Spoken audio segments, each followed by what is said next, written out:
Namaste students. In today's class, I will be asking some questions. So you have to find out the answers. So this class is regarding our spherical mirror, and I would like to test your understanding on spherical mirror. So if we all observe the spherical mirror, there are two types of spherical mirror, we all know that.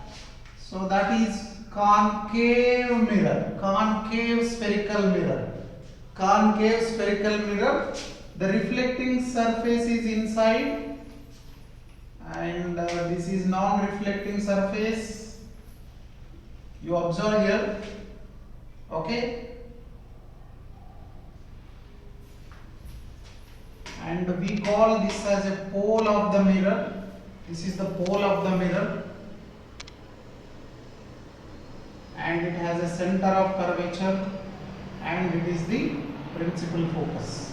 Now my first question is, if an incident ray is parallel to the principal axis, question number 1, if the incident ray is parallel to the principal axis, after reflection, from where it will be moving in a concave mirror? I hope my question is very clear. The incident ray is parallel to the principal axis. Then after reflection, from where does it move? Question number 1. Now, second question. I will keep one object at the center of curvature. So, an object kept at the center of curvature in front of a concave mirror. Where is the image formed? Second question to all of you. Object placed at the center of curvature. Where is the image formed and what is the nature of image? Where the image is formed, so where is the image formed? Where is the image? And second, the nature of image. What is the nature of the image? Nature of the image. This is the second question. Then the third question. In a concave mirror,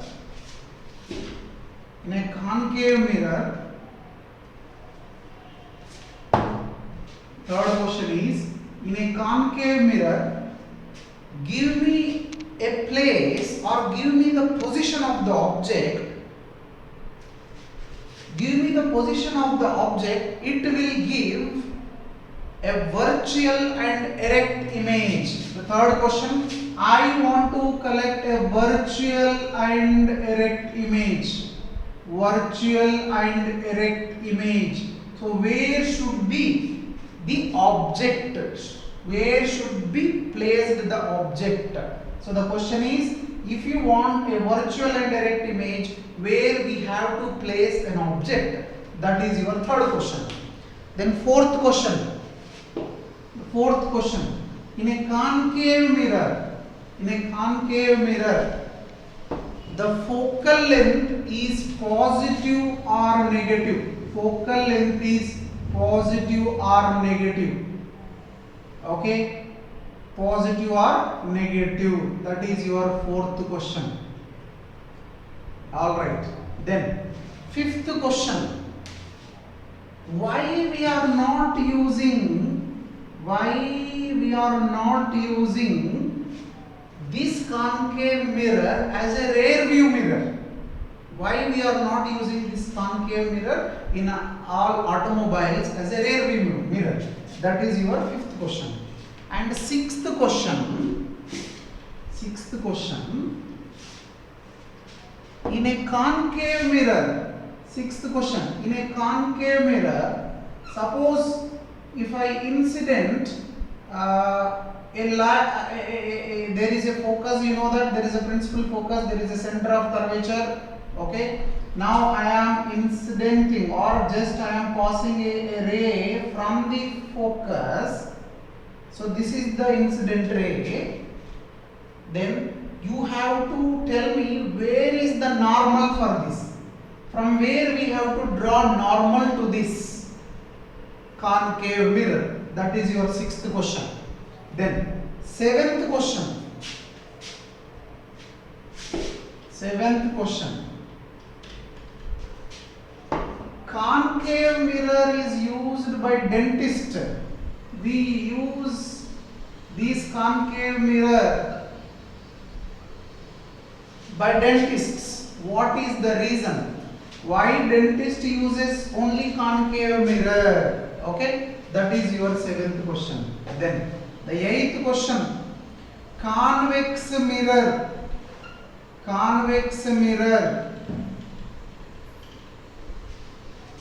What type of image will give, or the nature? Convex mirror always gives. Convex mirror always gives dash image. Dash image. Okay. Then ninth question. Where do we use application of convex mirror? Application of convex mirror. Application of convex mirror. So where do we use convex mirror? And one last question I will ask. 10th question. So the 10th question is, these spherical mirrors play a very vital role in our day-to-day life. So what you have to do?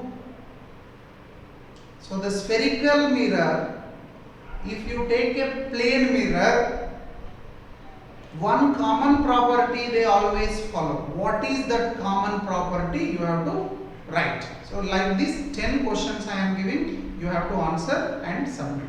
Thank you.